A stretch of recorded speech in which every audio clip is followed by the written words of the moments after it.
Vamos a orar por los niños para que se vayan a su clase.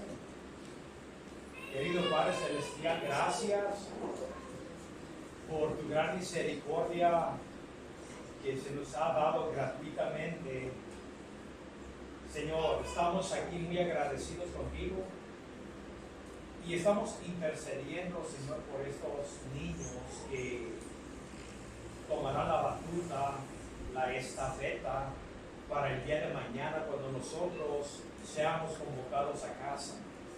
Señor, te pido que les des dominio propio, que les des entendimiento, sabiduría, que sean instruidos en el temor de ti, Señor. Porque solo el temor de ti, Señor, los frenará de participar en las acciones de este mundo, Señor.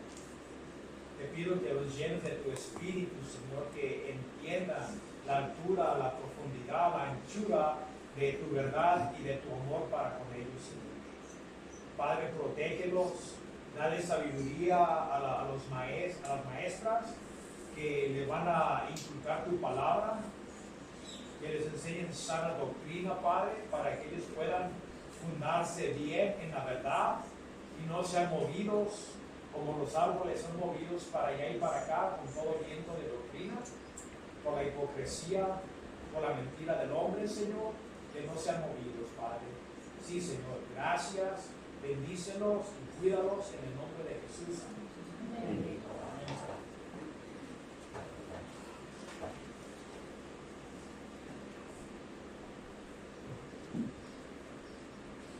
Nos quedamos en Gálatas.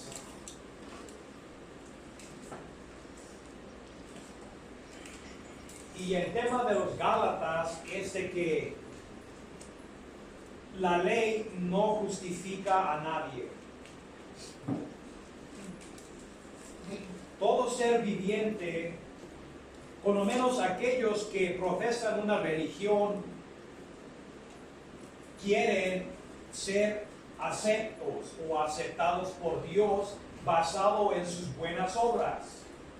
Y esto es común a la soberbia del ser humano y la necedad del corazón que engaña a la gente. La palabra nos dice que el corazón es malvado, es pervertido. El corazón tiene una venda alrededor de los ojos espirituales por lo cual no ve. No puede mirar la gloria de lo que aconteció en esa cruz. Y todo, ¿por qué? Por la soberbia. Porque el hombre, básicamente, aunque no lo diga exteriormente, lo que le está diciendo a Dios, yo no ocupo de tu sacrificio porque yo puedo construir como un arquitecto mis escalones al cielo basado en mis buenas obras. Y eso, sinceramente, es una ofensa a Dios. Eso es decirle a Dios, tú hiciste algo que no era necesario.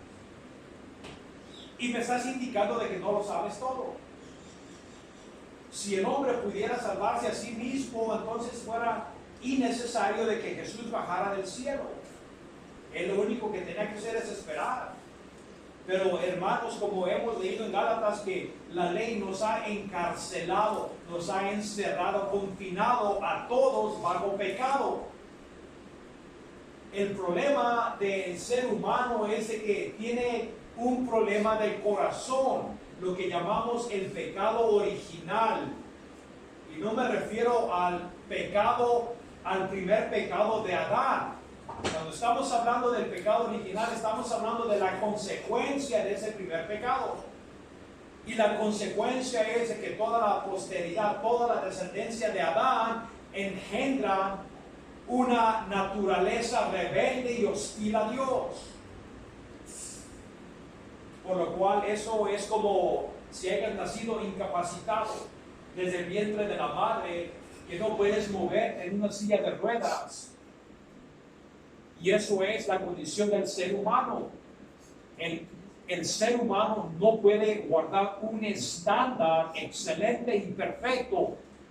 Y ya hemos leído que Dios dio la ley el propósito es para guiar, para que entiendas que está mal dentro de ti.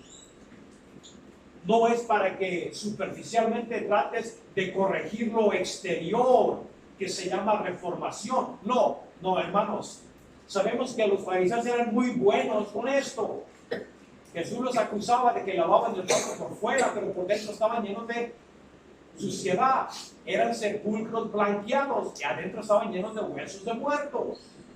Eran profanos interiormente, aunque ellos exteriormente demostraban a la gente de que eran justos, pero no delante de Dios. La ley nunca fue dada para justificar a ningún ser viviente.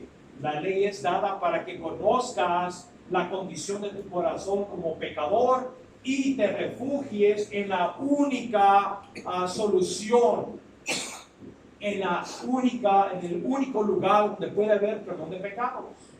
Y eso es en la muerte de Jesús. Solo los que están en Jesús pueden recibir perdón de pecados. Nos quedamos en el capítulo 4, donde se nos dice: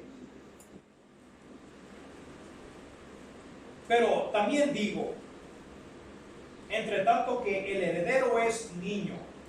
Y aquí estamos hablando de una herencia, hermanos. En la antigüedad, aunque tú fueras el hijo de un senador o un hijo de una persona súper rica, si el padre había puesto de que la herencia sería tuya hasta la edad de 18 o 21 años, eso no te distinguía a ti de ningún esclavo. ¿Por qué? Porque no recibías la herencia hasta que llegaras de edad. Así de que estabas bajo el tutelaje, estabas bajo la administración de esclavos que el padre ponía para tu instrucción, pero no recibías nada hasta que el tiempo se cumpliera. Y aquí nos dice: pero también digo, entre tanto que el heredero es niño, en nada difiere del esclavo, aunque es señor de todo. Así de que antes que llegara la crucifixión de Jesús, éramos como todos. Dios nos había prometido una herencia, pero el cumplimiento de esa herencia no se había cumplido. Vamos a decir que el niño recibe la herencia a los 18 años. Cuando Dios dio la ley, sería tal vez unos 1430 años antes de Cristo. Ellos, vamos a decir que era la infancia de la promesa. Pero la justificación no iba a venir hasta que la plenitud o hasta que el niño llegara a los 18 años. Así de que cuando ellos recibieron la ley, la promesa de la justificación por fe iba a llegar hasta que viniera el Mesías. Allí se iba a cumplir la promesa, igual que el niño iba a recibir la herencia cuando llegara a edad. Y eso es lo que nos está diciendo aquí. Aquí está usando términos humanos para que podamos entender de lo que él está diciendo espiritualmente sobre la ley y la herencia, sino que está bajo tutores, maestros y curadores hasta el tiempo señalado por el padre. Así de que el rico decía a los 18 años, mi hijo va a recibir la herencia. Y así también Dios había puesto que nosotros recibiríamos la herencia en Cristo hasta el tiempo puesto por el Padre. Por el Padre. Así también, de la misma manera, contraste. También nosotros, cuando éramos niños, y se refiere en el tiempo de la ley, es el tiempo de la infancia donde la ley no te daba la herencia. Estábamos en esclavitud bajo los rudimentos del mundo. Y aquí lo que dice los rudimentos se refiere a la ley. Así como un niño está bajo las leyes de sus tutores, de sus instructores. Aunque cuando llegara la edad, él iba a ser dueño de todo. Pero mientras que no, él seguía siendo como si fuera un esclavo, porque no recibía la herencia.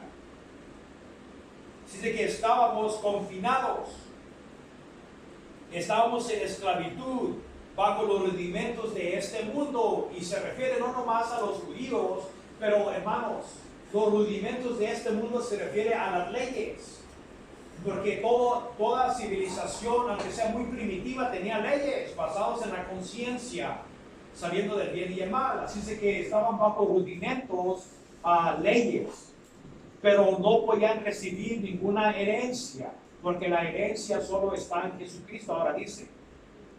Pero cuando vino el cumplimiento del tiempo, así como el niño a los 18 años cumple los 18, se cumple el tiempo, Dios envió a su Hijo, nacido de mujer y nacido bajo la ley. Así es de que cuando Jesucristo vino, porque hermanos, tenemos que saber algo, que la herencia viene solamente en Cristo. No viene en nada más que en Cristo, porque Él es el que te da la herencia basado en que tú estás en Cristo, porque las promesas se le dieron a Jesús. Por eso en Romanos nos dice que somos coherederos. Basado en nuestra posición en Cristo Jesús, somos coherederos juntamente con Cristo. De hecho, los mismos beneficios que tiene el Hijo natural en el hogar, también tienen aquellos que han sido adoptados como hijos de Dios, que somos nosotros. Por eso decimos, somos coherederos juntamente con Cristo. ¿Ustedes saben qué significa esto, hermanos? De que lo que Cristo se le fue dado es de nosotros también. Y no estamos hablando en esta tierra, pero estamos hablando de la era venidera. Todas las bendiciones que nos habla el capítulo 1 de Efesios están en Cristo. Si tú estás en Cristo, has sido bendecido. De hecho, vámonos a Efesios capítulo 1. Un libro a la derecha.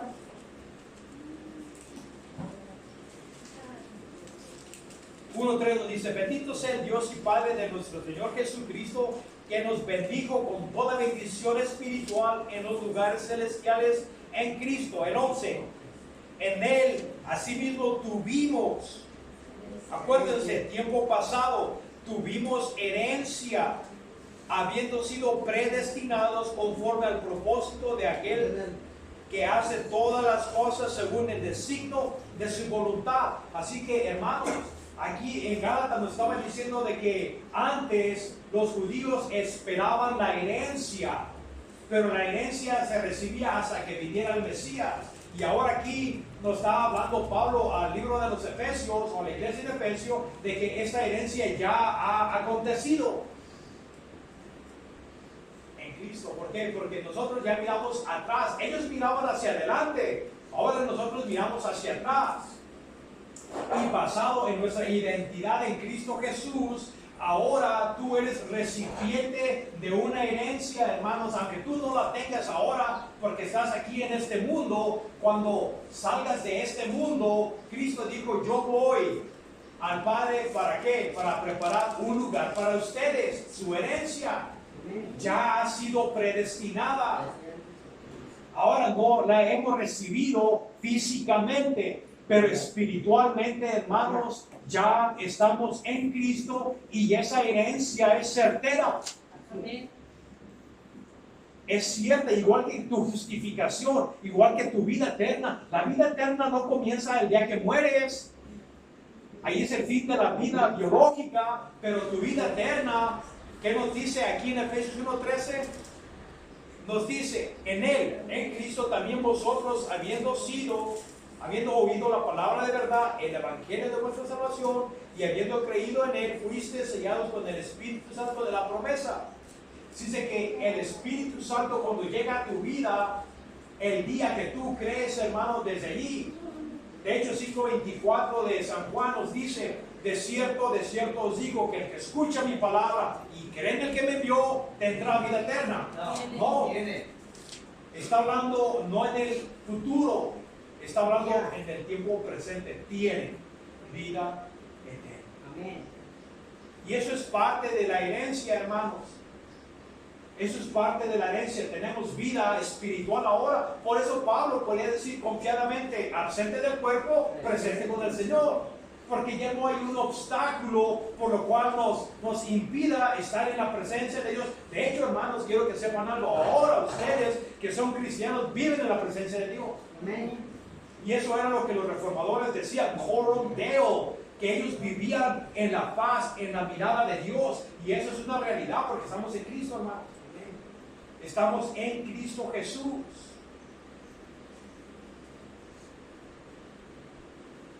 En el libro de Romanos,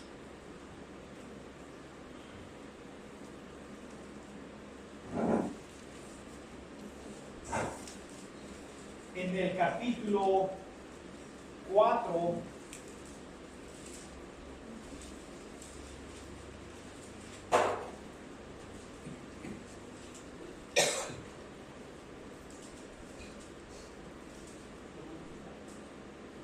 nos dice, no, de hecho es en el 5:17, y ahorita brincamos al 4.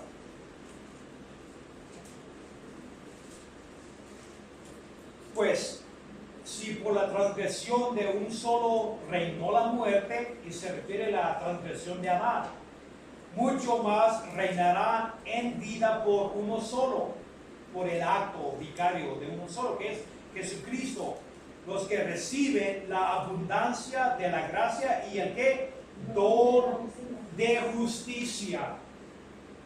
Ese es el problema del ser humano, hermanos, de que el hombre carece de una justicia. Ahora, brínquense al capítulo, que es el 10 de aquí de Romanos.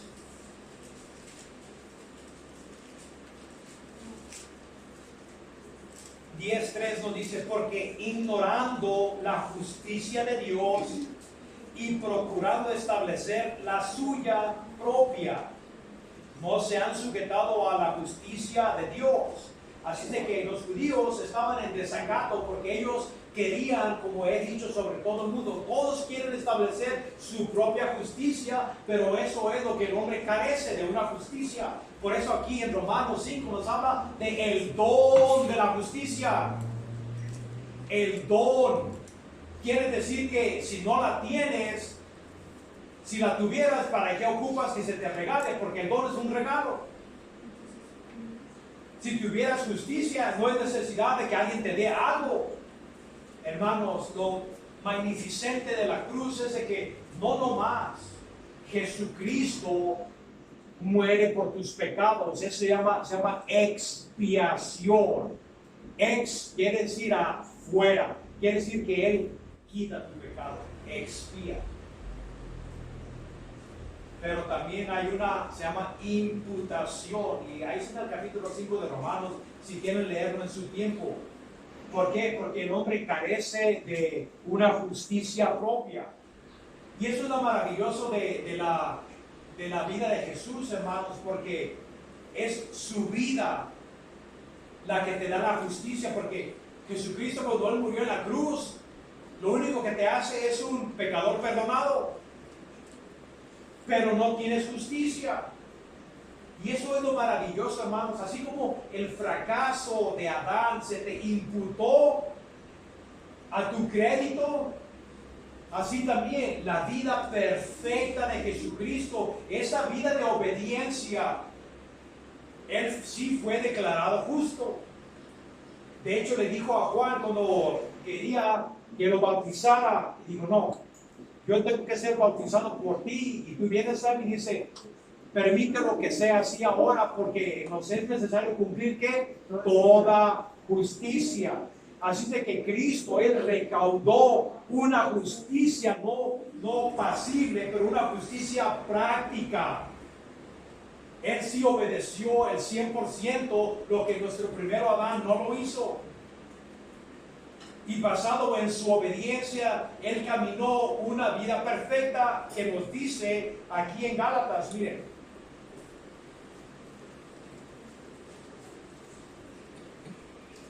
Pero cuando vino el cumplimiento del tiempo, Dios envió a su Hijo, nacido de mujer, nacido bajo la ley. Él no dice nacido bajo la gracia. ¿Por qué? Porque a Adán se le dio un solo mandato. Y ese mandato era de que no comiera del fruto prohibido. Ahora, a Jesucristo, ¿cuántos mandatos no tenía? De acuerdo a los judíos, eran 613 mandamientos, o 614 incluyendo el bautismo, que Dios había declarado que todo judío debería bautizarse. Así de que Él cumplió todos los requisitos de la ley, hermanos. Por eso dice aquí que Él vino bajo la ley. Porque si es tu representante, ¿ustedes piensan que tu representante te va a representar nomás en la cruz, en su muerte? No. Cuando Él nació, Él vino a representarte desde el día que Él nació. Amén. Esa vida perfecta que Él caminó es la justicia que Dios está declarando, la justicia que proviene de Dios. Quiere decir que es una justicia que uno no tiene. Es la justicia de Cristo. Por eso las analogías en la Biblia, que cuando nos hablan de vestimentas, de vestiduras, está hablando de algo, una vestidura que no es tuya. Es una vestidura que se te da. Y esa vestidura es la vida perfecta que Cristo ganó por obedecer perfectamente hasta el día de su muerte. Así es de que ahora no nomás eres un pecador perdonado, pero estás revestido de la justicia de Cristo, por lo cual Dios te mira a ti con la excelencia, con la perfección que Cristo ganó por ti. Amén. Es como si, no, de hecho estás en Cristo. Amén.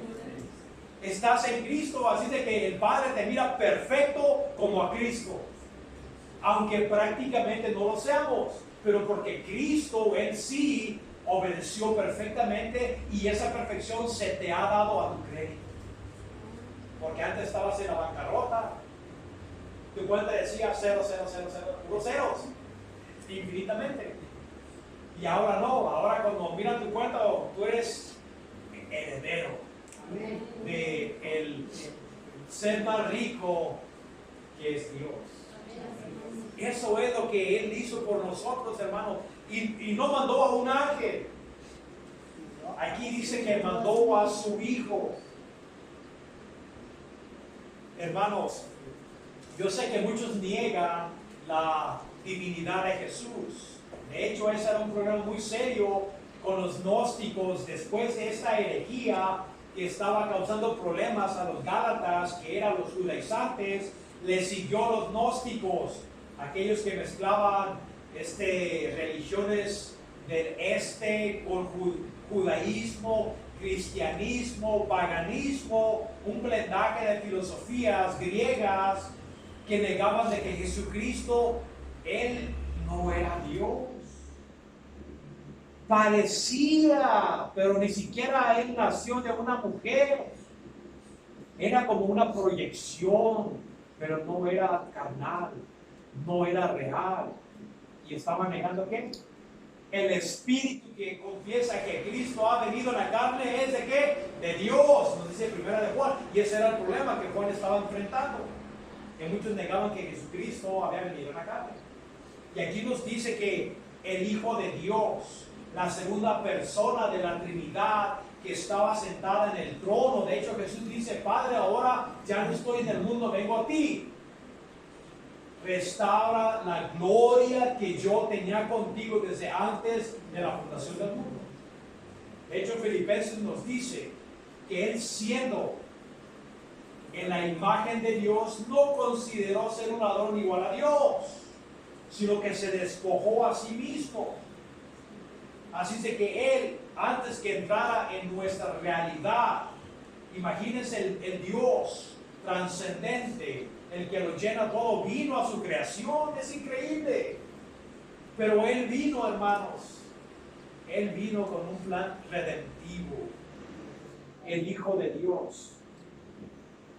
Ahora pues, no estamos hablando como muchos dicen que el Hijo de Dios que fue engendrado por el Padre.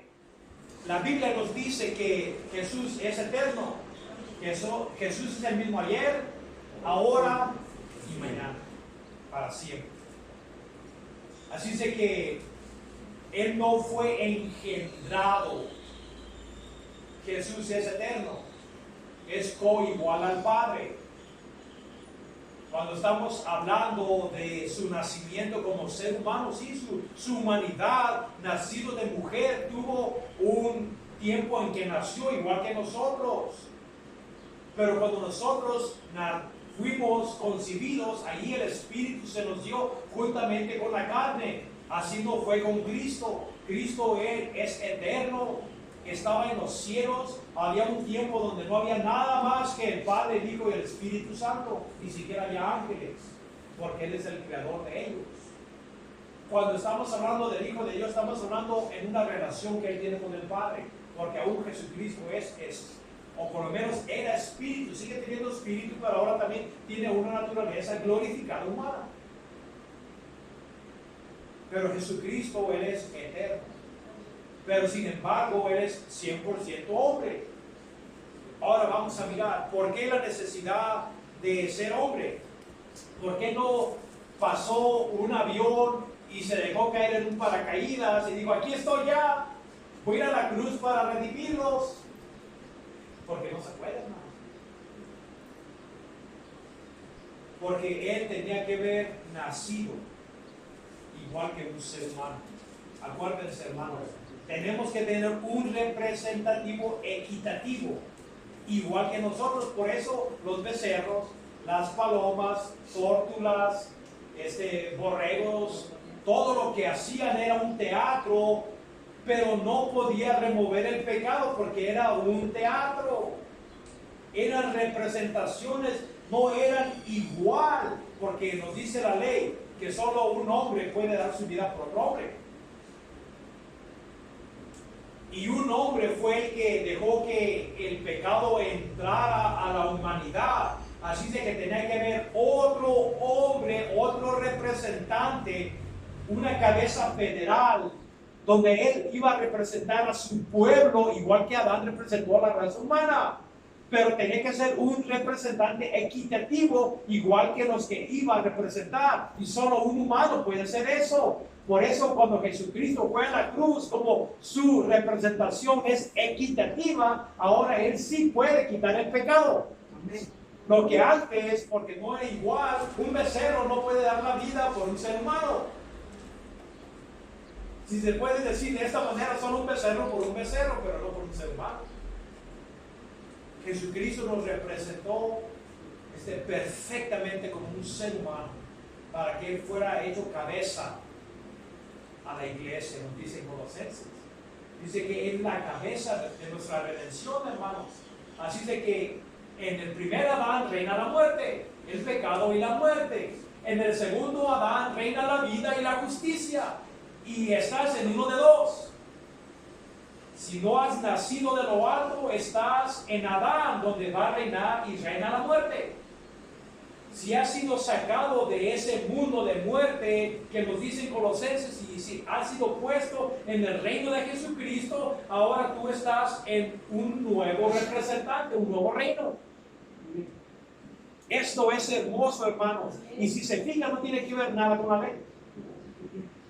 La ley, igual que a estos instructores del niño, lo corregían. Esto está bien. A ver, muchacho, eso está mal. Pero si estos tutors o maestros le podían haber dado la herencia, entonces no había necesidad de que viniera la edad de 18 años. No, ellos nomás eran instructores, no podían darle la herencia. El que da la herencia era el padre del muchacho, y así también el que da la herencia es Dios, hermano. Amén.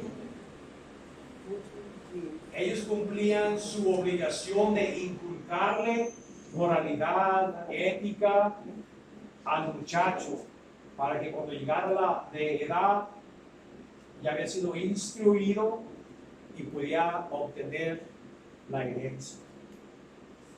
Dice que ese es el gran propósito. Dice así de que Él vino para que redimiese a los que están bajo la ley. Ya hemos dicho que la ley era una cárcel. ¿Por qué? Porque la ley no te justifica. La ley te dice corre, pero no te da piernas. Te dice brinca, pero no tienes piernas. Te dice agarra, pero no te da brazos. Te dice ve, pero no te da ojos. Te dice oye, pero no te da oídos. De hecho, nos dice, ya hemos leído que la ley solo trae ¿qué? Maldición. Maldito de todo aquel que no haga todas las cosas escritas en el libro de la ley. Y que nadie es justificado por la ley es evidente, porque justo por fe vivirá. Es claro. La ley no justifica a nadie. Y ya hemos recalcado, hermanos, de que yo sé que muchos predican de que la salvación se pierde, hermanos. No. Porque no está basado en tus buenas obras. Tú no tienes buenas obras, ni antes de la cruz, ni después de la cruz. Tú serás un transgresor hasta el día de tu muerte, en tu mejor día. Nosotros nos gloriamos no en lo que nosotros hacemos, sino en lo que Cristo hizo por nosotros. Eso es nuestra piedra angular. Eso es la fe en lo que Él hace, no en lo que yo hago. Porque si yo tengo fe en lo que yo hago, entonces yo soy mi redentor. Yo me estoy mirando no a la cruz, sino a mí mismo. Y no me sirve de nada, porque eso es una fe que no salva. La fe que salva es una fe en lo que Cristo hizo por ti.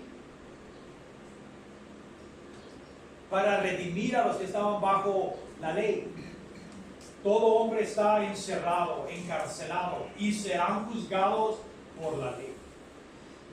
Ya hemos mirado como en el capítulo 20 de Apocalipsis, como aquellos que rechazaron a Jesucristo tienen un libro, que es el libro de los Hechos.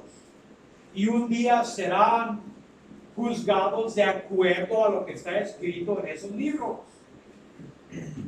Serán juzgados bajo la ley. Y uno de ellos, obvio, fue el salvo. Dice que ocupamos redención. ¿Qué quiere decir redención? Que tú fuiste vendido. En la antigüedad, sí, no es como ahora, hermanos. Ahora debes una deuda y no pagas. Y nadie te hace nada. Los contratos es nomás para reírte de ellos. Ya la gente no tiene palabra. Sinceramente, no tiene ni vergüenza. Hasta los jueces te dan a tu favor. Pero bueno.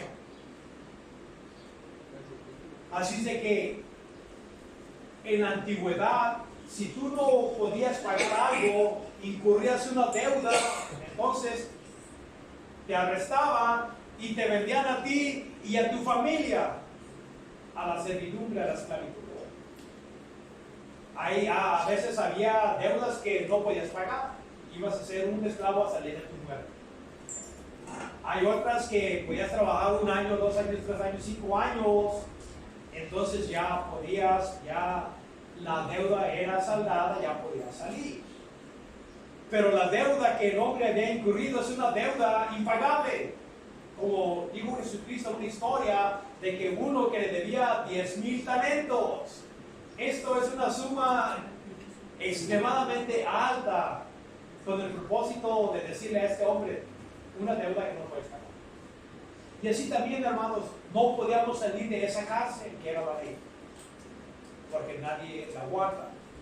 Ahí dice que Jesucristo él mismo dijo, ok, este ha incurrido una deuda, y esa deuda, la paga del pecado es muerte. Esa deuda que nosotros debíamos es la muerte. Jesucristo vino a dar su vida como rescate por muchos. Él vino a rescatarnos. Él vino a pagar esa deuda, esa obligación que nosotros habíamos incurrido y que le debíamos al juez. Así es de que nos sacó de esa cárcel del juicio de Dios. Hermanos, cuando nosotros hablamos, a veces hablamos en términos cristianos. ¿Es usted salvo? Y mucha gente no te... ¿Salvo de qué? ¿Estoy en peligro o qué? No entienden de qué fuimos salvados. Y muchos cristianos tampoco lo entienden. Tú fuiste salvado no del diablo. El diablo será el máximo criminal que estará en los profundos del infierno. No, él es uno de los presos. No, no fuiste salvado de él. No fuiste salvado de ti mismo. Fuiste salvado del juicio de Dios. Fuiste salvado de la ira de un Dios justo y santo. Fuiste librado de Dios, al que dice que es algo horrendo caer en las manos de un Dios airado, al Dios vivo. Dice que fuimos redimidos a los que están bajo la ley a fin de que recibiésemos la adopción de hijos. Ahora otro de los beneficios, hermanos, de la herencia. De hecho, otra vez en Efesios capítulo 1,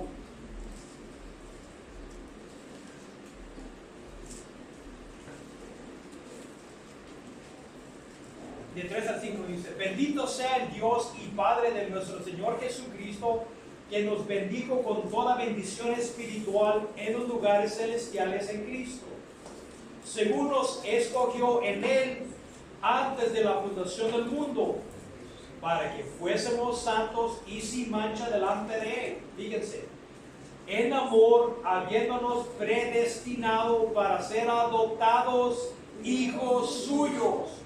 ¿Cómo? Por medio de Jesucristo, y es lo que es la redención, según el puro afecto de su voluntad, no es porque le plació. Amén. Y eso es lo que nos está diciendo en Gálatas, hermanos, de que el propósito de que Jesucristo naciera en este mundo bajo la ley era para que recibiésemos la adopción, no nomás vida, no nomás justificación, pero también la adopción. Ahora, yo sé que se nos ha dicho, y yo lo veía desde niño, de que Dios es Padre de todos. Él es el Padre universal de todos. De hecho, hasta los sacerdotes dicen de que Dios es el Padre de todo ser humano. Y saben que eso no es lo que la Biblia nos dice. Porque si todos son hijos de Dios, todos son herederos. No, hermanos. Adán era hijo de Dios. Y si se fijan también en la genealogía del libro de Lucas, nos dice que Jesucristo era hijo de Dios. Naturales. El problema es que cuando el hombre cayó, de hecho, déjense los digo de esta manera, Jesús le dijo a los fariseos: su padre es Dios. No. Le digo, su padre es el diablo, porque en el jardín allí engendró a la raza humana, porque de allí en adelante, así como Adán engendró las características de Dios, aunque sea una justicia pasiva, el hombre engendró la naturaleza rebelde de Satanás. Así que él se volvió el padre espiritual de la raza humana, y es ahora la gente son sujetos, son vasales del diablo. No son hijos de Dios, a menos de que seas en Cristo. De hecho, en San Juan 1:12 nos dice: está limitado a un cierto grupo.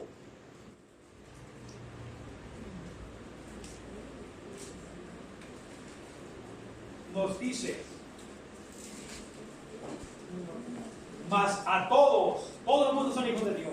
No, mas a todos los que le recibieron, aquellos que escuchan el Evangelio y claman a Dios, todos los que le recibieron, en el 12 dice: a los que creen en su nombre, ¿qué hizo? Les dio potestad. Esa es una autoridad que tú no puedes tomártela por ti mismo, se te tiene que delegar por alguien. Y Jesús dijo: Dios te dio la autoridad de que te llames hijo de Dios, basado en que crees, en que le recibiste,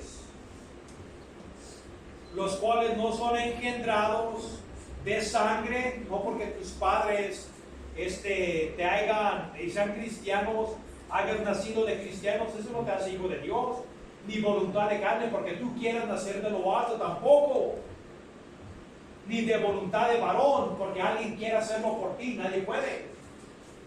Tienes que ser engendrado en el Espíritu Santo, tienes que nacer de lo alto. Así es que todos aquellos que han sido llamados, aquellos que le reciben, somos hechos hijos de Dios, pero no naturales, hermanos. Son para aquellos que vienen a Jesucristo, y así como tú puedes ir a un orfanatorio y adoptar un niño, una niña, no son hijos naturales tuyos, pero ya si lo adoptas, ya vas por los canales legales y se vuelve tu hijo adoptivo con todos los beneficios de la casa. Y así también, hermanos, nosotros fuimos adoptados hijos de Dios, adoptados, porque no somos hijos naturales. Cuando estamos hablando de un hijo natural, el unigénito, begotten quiere decir único, diferente, hijo de Dios. Solo Dios tiene un hijo natural, que es Jesucristo, hermano. Y todos nosotros somos adoptados hijos de Dios y parte de la familia espiritual de Dios. A fin de que recibiéramos la adopción como hijos de Dios, y por cuantos sus hijos, Dios envió pues a vuestros corazones el espíritu de su Hijo, el cual clama, Abba. Abba es arameo, porque quiere decir así como papi. Es como un niño que decía papi, papi, papá. En hebreo es bar, pero en arameo es Abba. Ahora sí puedes tú aclamar Abba, Padre. Amén. Si el Espíritu de Dios está en ti, entonces ahora el Espíritu Santo te induce a aclamar Abba, Padre. En el capítulo 8 de Romanos 8,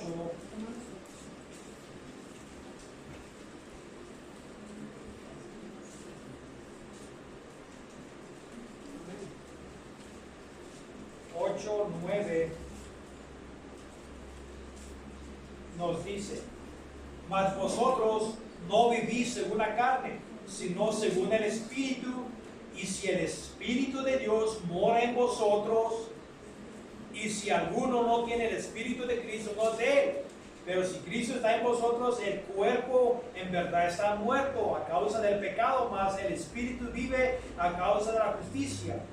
Y si el Espíritu de aquel que levantó de los muertos a Jesús mora en vosotros, Él le levantó de los muertos a Jesucristo, Jesús vivificará también a vuestros cuerpos mortales por su Espíritu que mora en vosotros. Ahora nos vamos a brincar al 16. El Espíritu mismo da testimonio a nuestro espíritu. Así de que el testimonio interno de que eres hijo de Dios es el Espíritu. Dice: da testimonio a nuestro espíritu de que somos hijos de Dios, y si hijos, también herederos, herederos de Dios y coherederos con Cristo, si es que padecemos juntamente con Él, para que juntamente con Él seamos glorificados. Así de que aquí nos está diciendo, hermanos, que es el Espíritu mismo el que te induce a clamarle a Él, Abba, Padre. Tienes el Espíritu de Dios viviendo en tu corazón. Si no tienes el Espíritu de Dios viviendo en tu corazón, lo cual te induce a buscar la paz de Dios, entonces sabes que te has engañado. No eres cristiano, eres simpatizante, eres un participante, vienes por los motivos equivocados, tal vez para apaciguar tu conciencia, tal vez te has engañado pensando que eres cristiano. Pero si el Espíritu Santo no da testimonio interno, no externo, interno, juntamente con tu espíritu, lo cual te induce a buscar la presencia de Dios, ¿sabes qué? Eres un religioso más, estás muerto. Estás muerto en pecados y delitos y necesitas desesperadamente ser redimido. Necesitas una resurrección espiritual que la Biblia llama el nuevo nacimiento. Si no has nacido de lo alto, yo te aconsejo de que busque la cara del Señor, humíllate delante de Dios y aclama a Él, porque Él de ninguna manera te rechazará. Todo aquel que tiene un corazón quebrado y contrito, dice: tú no rechazas. Aclamamos, Abba, Padre. Así que ya no eres esclavo de la ley, sino hijo, porque ya hemos recibido la herencia, y si hijo, también heredero de Dios por medio de Jesucristo, hermanos. No me canso de decirles que tenemos una herencia, como dice Pedro, que nunca se acabará, ni es contaminada en los cielos para ustedes. Amén. Eso es lo que Pedro también. Estamos buscando esa herencia, hermanos. Un día llegaremos a ella. Unos más temprano que otros, pero eso es lo que nos espera como cristianos. Ese es el beneficio de estar en Cristo, hermanos.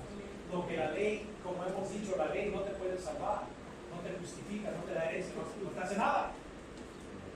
La ley es nomás para inculcar sabiduría, para que puedas mirar que eres pecador e incapaz de guardar la ley moral. Ahora, ciertamente en otro tiempo, no conociendo a Dios, servías a los que por naturaleza no son dioses. Esas palabras eran paganos. Todo el mundo adora algo, hermanos. No es que yo soy ateo, no, pero sí adoras a alguien. ¿A quién? Al que miras en el espejo. Todo el que suplante a Dios por algo, y si es por ti mismo, entonces tú mismo te haces Dios. De hecho, el gran pecado del ser humano, hermanos, es la autonomía. No tienes ni un derecho de ser autónomo. El único ser autónomo que hay es Dios. Él no le rinde cuentas a nadie. Nadie lo crió. Él existe en sí mismo. Por lo tanto, Él es autónomo. Él hace lo que Él quiere en el consejo de los cielos y en la tierra. Nadie le puede restringir su mano y decirle qué haces o no puedes. Nadie, hermano. Él es autónomo. Y nosotros como criaturas somos dependientes de nuestro Creador. Y si somos dependientes, no somos autónomos por definición. Y si no somos autónomos, entonces debemos obediencia a nuestro Creador. Porque Dios nos hizo capaces de obedecer basado en que nosotros recibimos características que Dios tiene, que es moralidad. Capaces de hacer buenas cosas y malas cosas. Y de hecho, pues ahí está la demostración de Adán. Él escogió hacer el mal. No era autónomo, sí. Se rebeló contra Dios. Y seréis como Dios. Sigue mi consejo y vas a ser como Dios. No le tienes que rendir a cuentas. Ya Dios no quiere competencia porque tendrá otra persona que le haga competencia y seréis como Dios. Y el mundo se sigue comiendo esa mentira y se han autoendiosado, viven en desacato contra su Creador. Yo no le doy cuentas a nadie, yo hago lo que yo quiero y están bien equivocados. Todo ser viviente, hermanos, miren, en la historia de la humanidad nomás se puede reconstruir ciertos eventos de los egipcios, de los hititas o lo que sea, pero nomás se sabe de sus guerras, de sus conquistas y otro de sus dioses. Donde quiera que escarban encuentran pequeños dioses. No importa dónde sea en la tierra. Mira las pirámides, tienen a sus dioses pintados. Aquí también para la universidad encontraron pequeñitos dioses que los indígenas tenían aquí. Todos tienen cosas que adoran, cosas de su imaginación, proyecciones. Yo pienso que Dios es así, que se mira así, entonces así construyen un monumento de piedra, de palo, de metal, lo que sea, y se le postran a la hechura de sus manos. Por eso dice aquí que antes adoraban aquellas cosas que no son dioses por naturaleza, son parte de la creación. Esto era la condición de los Gálatas, hermanos. Ellos eran paganos. la escritura te dice que todo el mundo cree. No es que yo soy ateo, no. Es lo que tú dices, pero la palabra dice, conociendo a Dios, no lo glorificaron como Dios. No, Dios está diciendo, si me conocen, nomás que es más expediente negarme para poder vivir y justificar tu vida pecaminosa que hincarte delante de mí. Por eso dice que un día toda boca se cerrará y todo el mundo será encontrado culpable delante de él. No habrá excusa. Ese es el pecado número uno del ser humano, la idolatría. Dice, esto era previamente tu conducta, mas ahora, conociendo a Dios, o más bien, siendo conocidos por Dios, ¿cómo es que os volvéis de nuevo a los débiles y pobres reglamentos o rudimentos a los cuales os queréis volver a esclavizar? ¿Y cuáles son esas cosas? Fíjense, vamos a Colosenses para que se den una idea.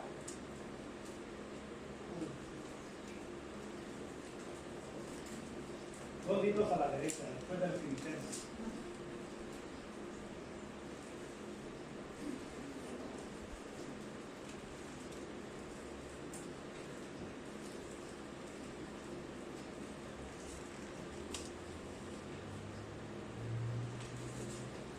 Nos dice 3:20 de aquí, Colosenses. No, 2:20 que dice. 2:20.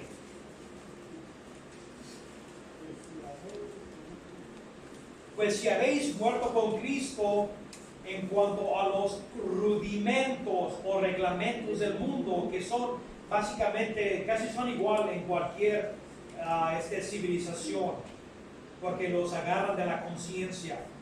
Porque como si vivierais en el mundo, os sometéis a preceptos o rudimentos, tales como no manejes o no toques, ni gustes, no comas eso, ni aún toques, en conformidad a mandamientos y doctrinas de hombres. Esos son los rudimentos que está hablando Pablo a los Gálatas. Cosas que todas se destruyen al uso. Esas palabras entran a la boca, pero no es lo que entra a la boca, sino lo que sale del corazón, lo que contamina al hombre. Tales cosas tienen a la verdad cierta reputación de sabiduría en culto voluntario, en humildad y en duro trato del cuerpo, pero no tienen valor alguno contra los apetitos de la carne. Estas cosas se miran muy espirituales, pero no frenan los deseos de la carne, sobre el espíritu, hermanos. Por eso es lo que Pablo está diciendo a los Gálatas. Ustedes eran paganos, ustedes tenían sus reglamentos, igual que los judíos, aunque eran reglamentos dados por Dios, pero ni ellos ni ustedes cumplían ninguno de ellos. ¿Cómo se vuelven a esas cosas débiles que no pueden salvar? Y pobres, otra vez en Gálatas, a los rudimentos a los cuales os queréis volver a esclavizar. Que dice, guardáis los días, ¿y a qué se refiere allí? Al Shabbat o al sábado. Yo sé que hay gente sabatista, ¿cómo se llaman estos? Los adventistas del séptimo día. ¿Qué dicen adventistas? Los que proclaman el séptimo día. Hermanos, el sábado era, nos dicen Colosenses, una sombra. Una sombra no es equivalente, es una antitipo, un tipo, pero no es lo real. El sábado se cumple en Cristo, igual que los sacrificios. Así es de que hay gente que ahora, cristianos, que se quieren apegar al sábado. ¿Saben qué, hermanos? El sábado además era un día de descanso. Dios descansó de su creación, pero nunca le dijo a Abraham y a Isaac y a Jacob y a los patriarcas, guarden el sábado. No, se lo dio a los judíos para que descansaran de sus labores, así como Dios descansó de ellos. Pero cuando entraron a la tierra prometida, no encontraron el descanso, sí, que habla el capítulo 3 de Hebreos. Porque el descanso que Dios, ese día tipifica el descanso que los que van a creer van a obtener en Cristo. Y estamos en un descanso eterno, hermano. Amén. Dios cesó de sus obras y para el descanso de nuestras almas descansamos en un sábado eterno. Porque el que entra en Cristo, Él es el Señor del sábado. El que está en Cristo, ahora el sábado, estamos en un sábado eterno. Por eso dice aquí, ¿por qué se van a ir a los rudimentos que son débiles, que no hacen nada por ti?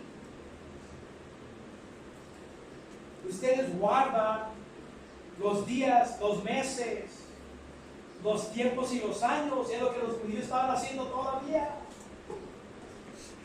Ahora no pueden guardar la Pascua porque ya no hay templo. Pero en ese entonces todavía estaba el templo parado, erecto ahí, y todavía la gente subía a adorar, a sacrificar. De hecho, los apóstoles nos dicen que todavía subían a orar a la 9ª hora. Esas cosas, hermanos, eran nomás sombras que la ley no podía hacer nada por ti. Ya no es necesario guardar el día de Pentecostés. De hecho, era la expiación. Y una semana, 50 días después, llegaba el Pentecostés. Estaban las festividades de las luces. Está el de los tabernáculos. Tienen varias festividades, pero nos dice aquí, hermanos, de que esto era nomás una tipología. No más. Son cosas débiles, rudimentos o reglamentos humanos.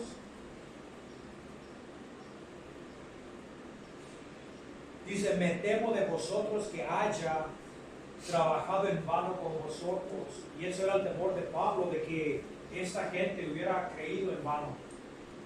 Y yo no me refiero a un verdadero creyente, sino a aquellos que escuchan el Evangelio pero responden igual que la semilla que cayó en la piedra, que rápidamente, porque no había profundidad de tierra, se levantó la plantita, pero cuando salió el sol, cuando vino la prueba, se desvaneció y se secó. Así también Pablo estaba preocupado de que él hubiera obrado, hubiera labrado en Galacia, en vano, si en realidad nunca recibieron o nunca entendieron el Evangelio real.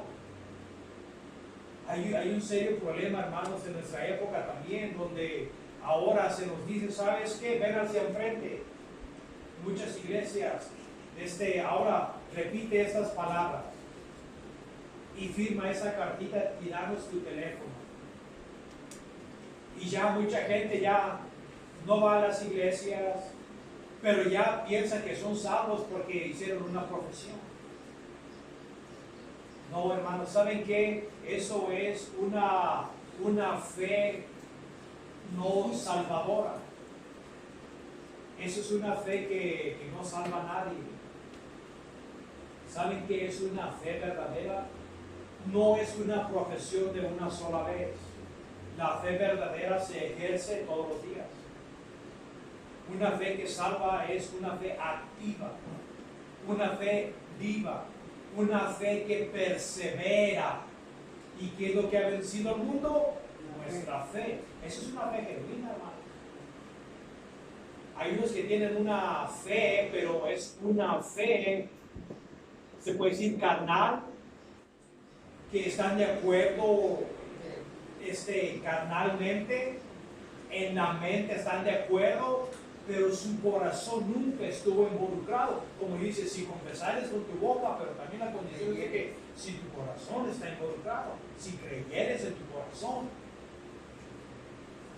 Dice que ese es el peligro de mucha gente que dice que es cristiana, hermanos, de que no tienen una fe, lo único que tienen es una fe profesante, pero sus obras, igual que un barco cuando va en el agua, deja pues el rastro del agua, de las hélices, ¿no? Y así también una fe verdadera deja huellas que tienen una fe genuina.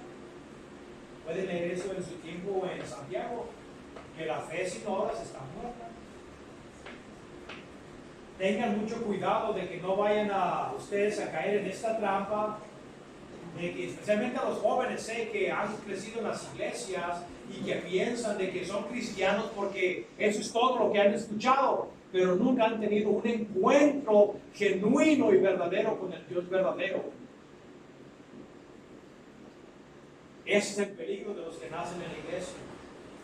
Miren, déjenles digo algo, hermanos. Miramos de que cuando Moisés entró a la tierra prometida, cuando lo sacó, Josué los metió a la tierra prometida. Y dice en el libro de Josué de que hasta la tercera generación sirvieron a Jehová y de ahí se apartaron a la idolatría. Y Josué ya cuando era viejo le dijo, escojan a quién van a adorar, si a los dioses que sus padres adoraron al otro lado del río, porque yo y mi casa serviremos a Jehová. Así es que ya la gente ya estaba apostatando, porque para la tercera generación ya la fe del abuelo ya no era transmitida. Ya a los hijos ya estaban tambaleando, a la tercera se fueron a la idolatría. Padres, enséñenle a sus hijos, enséñenles quién es Dios, si en verdad les ama. Enséñenle quién es Dios y cuáles son sus requerimientos. Nunca le den una aseguranza cuando no la deben de tener. Si viven en desacato, si viven en rebelión, nunca les digas que son cristianos genuinos, sino incúlcales que necesitan un Salvador. Porque después de esta vida, ya he dicho, tus hijos no serán tus hijos. Ni tu padre será tu padre, ni tu esposa será tu esposa. Todos seremos como los ángeles, dijo Jesús, individuales. El parentesco se acaba en esta vida. Y si tú quieres mirar a tus hijos, que serán, pues, de la familia de Dios y creen, incúlcales el temor de Dios en esta época. Mucho me temo, dice, que yo haya corrido en vano. Os ruego, hermanos, que os hagáis como yo. ¿Y cómo era él? Que vivía por fe. Él había desechado esas cosas. Porque yo también me hice como vosotros. Unas palabras sin ley. Ningún agravio me habéis hecho. A mí no me han perjudicado. Ustedes perjudican sus propias almas. Miren, hermanos, en el libro de Filipenses, por último,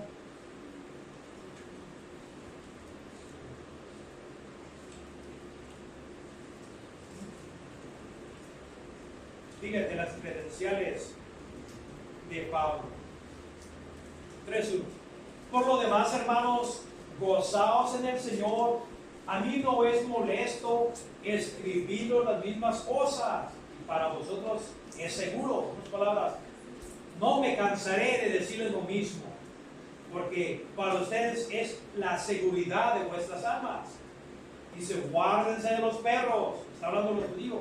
Guardaos de los malos obreros, guardaos de los mutiladores del cuerpo, a los judíos o a la circuncisión, porque nosotros somos la circuncisión en el Espíritu, servimos a Dios y nos gloriamos en Cristo Jesús, no teniendo confianza en la carne, en nuestras buenas obras. Aunque yo también tengo de qué confiar en la carne, si alguno piensa que tiene de qué confiar en la carne, yo más.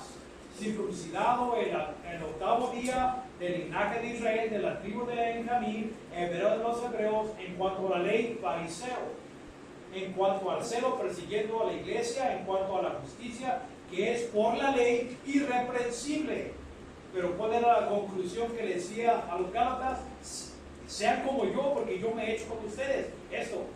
Pero cuantas cosas eran para mí ganancia, que él pensaba que eso iba a heredar vida eterna, las he estimado como pérdida por el amor de Cristo, y ciertamente aún estimo todas las cosas como pérdida por la excelencia del conocimiento de Cristo Jesús, mi Señor, por amor del cual lo he perdido todo y lo tengo por basura para ganar a Cristo y ser hallado en Él, en Cristo, no teniendo mi propia justicia que proviene de la ley, sino la que es por fe en Jesucristo, la justicia que es de Dios por la fe.